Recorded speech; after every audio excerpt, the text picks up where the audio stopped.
Сейтімбетов Нұрбол Мұхтарұлы.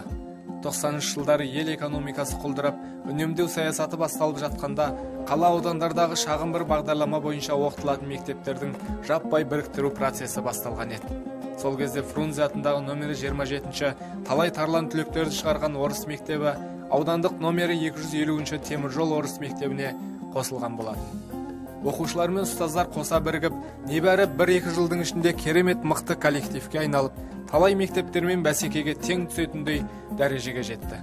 Ешкімді ешкім жатырқамай, жатсынбай, достықтың туын ұстап, оқушылар оқуларын жалғастыра берді. Ал ұстаздарымыз мектептің базалық деңгейін нығайтуда керемет әріптестікпен жұмыстарын жалғастыра берді. Айтайын дегеніміз, сол ұлы қосылу көшінің барысында бір ғана сынып болып оқып жүрген біздер 2 сыныпқа көбейдік. Сол қосылған сыныпта Нұрбол деген бір керемет жігіт оқыды. 1985 жылы 24 ақпанда дүниеге келген Нұрбол туралы достарының керемет жақсы естеліктері өте көп. Ең бастысы адамгершілігі, достық антына берік қасиеті көп болған деседі. Семья жағдайына байланысты шамамен 8-ші сыныпта Қызылорда қаласындағы мектепке ауысып, сол жақта оқуын жалғастырған. Бірақ ауылға жиі келіп тұратын достарымен қарым-қатынасты үзбеуге тырысты. Әр пенденің өмірде аңсаған армандары, межелеген мақсаттары болады. Нұрболдың да өзіндік өмірлік көзқарастары болды. Қайтсе де ересек өмірдің жауапкершіліктерін сезініп, үлкен өмірдің жолында адам болып қалыптасуды Нұрбол отан алдында борышын орындаудан бастаған еді.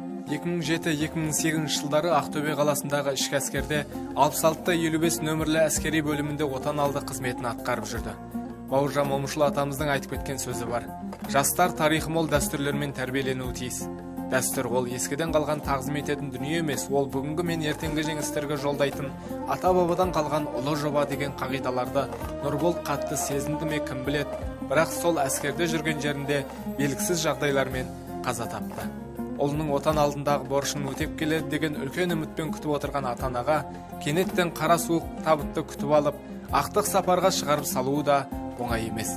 Десек те Нұрбол бауырымыз біз үшін сол заманның батыры.